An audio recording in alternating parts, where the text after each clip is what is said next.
ಬಿಡ್ರಿ, ಏನ್ರಿ ಮಾಡ್ತಾ ಇದ್ದೀರಾ? ಪ್ರಾಮಾಣಿಕತರ ಪೋಸ್ ಕೊಟ್ಕೊಂಡು ಬರೀ ಮನೆಯಾಳ ಕೆಲಸ ಮಾಡೋ ಇಂಥವ್ರಿಗೆ ಮುಸಿ ಬೆಳೆಯವಲ್ಲ, ಗಲ್ಲಿಗೇರಿಸ್ಬೇಕು. ಯಾರೋ ಕಳ್ಳರು ಕದ್ದಿರೋ ಚಿನ್ನನ ನೀನು ಕದ್ದು ನಿನ್ನ ಮನೇಲಿ ಇಟ್ಕೊಂಡಿದ್ಯಲ್ಲ, ನಿನಗೂ ಅವ್ರಿಗೆ ಏನು ವ್ಯತ್ಯಾಸ? ದೊಡ್ಡದಾಗಿ ಮಾತಾಡ್ತೀಯ, ಇಂಥ ಕೆಲಸ ಮಾಡಿದ್ಯಲ್ಲ, ನೀನು ನಾಚಿಕೆ ಆಗಲ್ವಾ?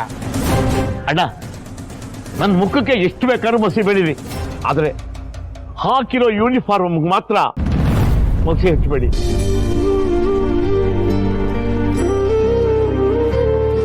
ನಾನು ಹಾಕಿರೋ ಬಟ್ಟೆ ಪವಿತ್ರವಾದದ್ದು. ಈ ಬಟ್ಟೆಗೆ ಒಂದೇ ಒಂದಿನ ಕಳಂಕ ಬರದೇ ಇರೋ ಹಾಗೆ ನಾನು ನಡ್ಕೊಂಡಿದ್ದೀನಿ. ಸುಳ್ಳು ಆಪಾದನೆ ಹೊರಿಸಿ ನನ್ನನ್ನು ಅರೆಸ್ಟ್ ಮಾಡಿದ್ದಾರೆ. ಆದರೂ ನನ್ನ ಮುಖಕ್ಕೆ ನೀವೆಲ್ಲ ಮಸಿ ಬೆಳೆದ್ರಿ. ಒಳ್ಳೆ ಕೆಲಸನೇ ಮಾಡಿದ್ದೀರಾ. ನಿಮ್ಮನೆ ಕಳ್ಳರು ನುಗ್ಗಿ ಕನ್ನ ಹೊಡಿಯುವಾಗ ನಾನು ಅವ್ರನ್ನ ಹಿಡ್ಕೊಂಡ್ ಬರ್ಬೇಕಾಗಿತ್ತು. ನಿನ್ ಮಗಳು ಅದ್ ಯಾವನ್ ಜೊತೆನೋ ಓಡೋದು, ಅವನ್ನ ಕಂಪ್ಲೇಂಟ್ ಕೊಟ್ಟು ಹಿಡ್ಕೊಂಡ್ ಬಂದಿದ್ ನಾನು.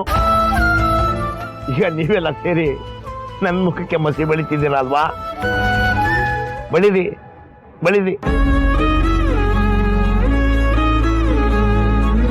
ಈ ದೇಶದ ಪ್ರಜಾಪ್ರಭುತ್ವಕ್ಕೆ ಬೆಲೆ ಇಲ್ಲ, ನ್ಯಾಯಕ್ಕೆ ಯಾವತ್ತೂ ಗೆಲುವಿಲ್ಲ. ಮಾಡೋದೆಲ್ಲ ಹಗಲ್ ದರೋಡೆ. ಅಪರಾಧಿನ ನಿರಪರಾಧಿ ಮಾಡ್ತಾರೆ, ನಿರಪರಾಧಿಗೆ ಶಿಕ್ಷೆ ಕೊಡ್ತಾರೆ. ಕಾನೂನನ್ನ ಪಾಲನೆ ಮಾಡೋರೆ ಉಲ್ಲಂಘನೆ ಮಾಡ್ತಾರೆ, ಕಾನೂನನ್ನ ರಕ್ಷಣೆ ಮಾಡೋರೆ ಭಕ್ಷಣೆ ಮಾಡ್ತಾರೆ. ನಿಯತ್ತಾಗಿರೋ ನನ್ನಂಥವ್ರಿಗೆ ಇಲ್ಲಿ 3 ಕಾಸಿನ ಬೆಲೆ ಇಲ್ಲ.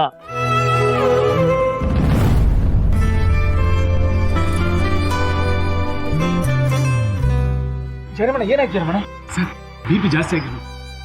ಏನೂ ಇಲ್ಲ, ಸೆಲ್ ಒಳಗಡೆ ಹಾಕಿದ್ರೆ ಎಲ್ಲ ಕೂಲ್ ಡೌನ್ ಆಗುತ್ತೆ.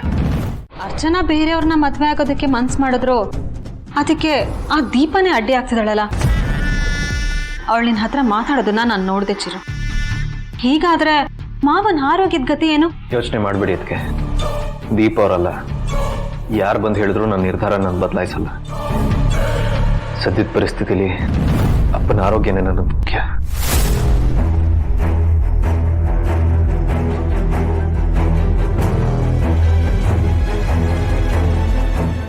ನೀನ್ ಹಚ್ಬಂದ್ ಹೇಳಿದನ್ನ ಕೇಳಿಸ್ಕೊಂಡ್ಯಾ? ಆ ದೇವ್ರೇ ಬಂದು ಅರ್ಚನಾ ರಾಹುಲ್ನ ಮದ್ವೆ ಮಾಡಿಸು ಅಂತ ಹೇಳಿದ್ರು ನಮ್ ಚಿರು ಅದಕ್ಕೆ ಒಪ್ಕೊಳ್ಳೋದಿಲ್ಲ. ಏನ್ ಮಾಡ್ತೀಯಾ? ನಿಜವಾದ ಪ್ರೀತಿಗೆ ಸಾವಿಲ್ಲ ಅಂತ ನಾನು ನಿರೂಪಿಸ್ತೀನಿ. ಅಂದ್ರೆ ನಾವು ನೋಡೋ ಹುಡುಗನ ಜೊತೆ ಅರ್ಚನಾ ಮದ್ವೆ ಆಗೋದನ್ನ ತಪ್ಪಿಸ್ತೀನಿ ಅಂತ ಹೇಳ್ತಿದ್ಯಾ? ಹೌದು. ಇದು ಮನೆ ಹಾಳು ಮಾಡೋ ಕೆಲಸ ಅಲ್ವಾ? ಅಲ್ಲ. ಅನಾರೋಗ್ಯದಿಂದ ಮಾವ ಹಾಸಿಗೆ ಹಿಡಿದಿದ್ರು, ನಿನಗೆ ನಿನ್ನೆ ಪ್ರತಿಷ್ಠೆನೆ ಮುಖ್ಯ ಆಯ್ತಾ? ಇದು ಪ್ರತಿಷ್ಠೆದ ಪ್ರಶ್ನೆ ಅಲ್ಲ ಮೇಡಮ್, ಅಕ್ಕನ ಭವಿಷ್ಯದ ಪ್ರಶ್ನೆ. ಇಷ್ಟು ವರ್ಷ ಕಾಪಾಡ್ಕೊಂಡು ಬಂದಿರೋ ಅವ್ರ ಪ್ರೀತಿ ಯಾರಿಗೋಸ್ಕರನೂ ಬಲಿಯಾಗಬಾರ್ದು. ಅಕ್ಕ ಮದ್ವೆ ಆದ್ರೆ ಮಾವ ಖುಷಿ ಪಡ್ತಾರೆ ಅಂತ ಅಂತೀರಾ ಅಲ್ವಾ? ಆದ್ರೆ ಅಕ್ಕ ರಾಹುಲ್ ಅಣ್ಣ ಬದಲು ಬೇರೆ ಯಾರನ್ನಾದ್ರೂ ಮದ್ವೆ ಆದ್ರೆ ಅವ್ರ ಪೂರ್ತಿ ಜೀವನ ಕೊರಗಲ್ವಾ? ಅದ್ ಸರಿನಾ? ಅಲ್ಲಿಗೆ ನಿನ್ನ ಅಜೆಂಡಾ ಏನು ಅಂತ ಗೊತ್ತಾಯ್ತು ಬಿಡು. ಈಗ ಚಿರು ನಿನ್ನ ಮಧ್ಯ ಅರ್ಚನಾ ಮದ್ವೆ ವಿಷಯ ಬಂದ್ ನಿಂತಿದೆ ಅಲ್ವಾ?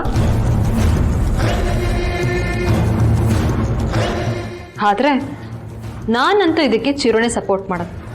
ನಿನ್ನ ಸಪೋರ್ಟ್ಗೆ ಯಾರು ಬರಲ್ವೇ? ಅಷ್ಟೇ ಅಲ್ಲ, ನೀನು ಮಾಡ್ತಿರೋ ತಪ್ಪು ಅಂತ ಮನೆಯವರು ಎಲ್ಲ ಅನ್ಕೋತಾರೆ. ಯೋಚನೆ ಮಾಡು. ಯಾವ್ದು ಏನೇ ಅನ್ಕೊಳ್ಳಿ, ನಾನ್ ತಗೊಳ್ಳೋ ನಿರ್ಧಾರ, ಮಾಡೋ ತೀರ್ಮಾನ ನಂಗೆ ಸರಿ ಅನ್ಸಿದ್ರೆ ನಾನು ಮಾಡೇ ಮಾಡ್ತೀನಿ. ಬೇರೆ ಹುಡುಗನ ಜೊತೆ ಅರ್ಚನಾ ಅಕ್ಕನ ಮದ್ವೆ ಹೇಗ್ ಮಾಡಿಸ್ತಿರೋ ಅಂತ ನಾನು ನೋಡ್ತೀನಿ.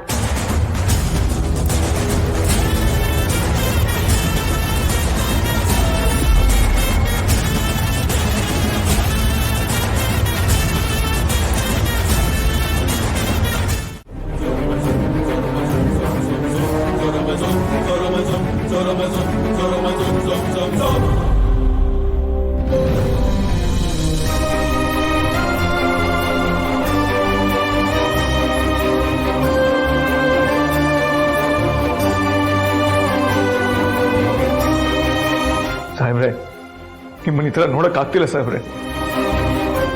ಅಬ್ಬಬ್ಬಬ್ಬಬ್ಬ, ಅಪ್ಪನ ಮೇಲೆ ಏನಪ್ಪ ಇಷ್ಟೊಂದು ಸೆಂಟಿಮೆಂಟು?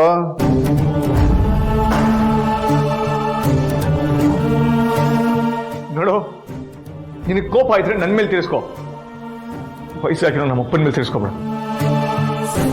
ಇಂಥ ಕಷ್ಟ ಕೆಲಸನ ನೀನು ನಿನ್ನ ಮಗಳನ್ನ ಸೇರ್ಕೊಂಡು ಮಾಡ್ತಿರೋದು ಅಂತ ನನಗೆ ಚೆನ್ನಾಗಿ ಗೊತ್ತಿದೆ. ಟೈಮ್ ಬರಲಿ, ಬಡ್ಡಿ ಸಮೇತ ತೀರಿಸ್ಕೋತೀನಿ. ಓಹೋ ಹೋ ಹೋ ಹೋ, ಹೌದಾ? ಏ ಭರತ್, ತುಂಬಾ ಎಗರಾಡ್ತಿದ್ದಾನೆ, ಮೊದಲು ಇವನ ಒದ್ದು ಒಳಗಾಕಿ. ಬೇಡ ಸರ್, ನಾನು ಬುದ್ಧಿ ಹೇಳ್ತೀನಿ. ನರಸಿಂಹ, ದಯವಿಟ್ಟು ಸುಮ್ಮನಿರಪ್ಪ. ಆಮೇಲೆ ನಿಮ್ಮ ಅಪ್ಪನ ಜೊತೆ ನೀನು ಒಳಗಡೆ ಹೋಗ್ಬೇಕಾಗತ್ತೆ. ತಪ್ಪು ಮಾಡಿದಿರೋ ನಮ್ಮ ಸಾಹೇಬ್ರಿಗೆ ಅನ್ಯಾಯ ಆಗ್ತಿದ್ರೆ ನೋಡ್ಕೊಂಡು ನಾನು ಹೆಂಗೆ ಸುಮ್ಮನೆ ಇರಲಿ? ಜಯರಾಮಣ್ಣ ಮನೇಲಿ ಬಂದಿರೋ ಆರೋಪನ ಸುಳ್ಳು ಅಂತ ಸಾಬೀತು ಮಾಡು. ಅದು ಬಿಟ್ಟು ಇಲ್ಲಿ ಬಂದು ಕೂಗಾಡಿದ್ರೆ ಏನು ಪ್ರಯೋಜನ ಇಲ್ಲ. ಆಯ್ತಾ ಭರತ, ಇವನಿಗೆ ಬುದ್ಧಿ ಹೇಳಿದ್ದು? ಹೇಳಿದ್ದೀನಿ ಸರ್, ಸುಮ್ಮನೆ ಇರ್ತೇನೆ. ಅರೆ, ನೀನೇನಪ್ಪ ಬನ್ನಿನಲ್ಲಿ ಹಿಂಗೆ ನಿಂತಿದ್ಯಾ? ನಡಿ ಒಳಗಡೆ. ನೀವು ನನ್ನ ಯೂನಿಫಾರ್ಮ್ ತೆಗೆಸ್ಬೋದು, ಆದರೆ ನನ್ನ ಪ್ರಾಮಾಣಿಕತೆಯನ್ನು ತೆಗಿಯೋಕ್ಕಾಗಲ್ಲ. ಅದು ಯಾವಾಗಲೂ ನನ್ನ ರಕ್ತದಲ್ಲಿ ಹರಿತಾನೆ ಇರುತ್ತೆ. ಆಯ್ತಪ್ಪ, ನಿನ್ನ ಭಾಷಣ ಮುಗ್ದಿದ್ರೆ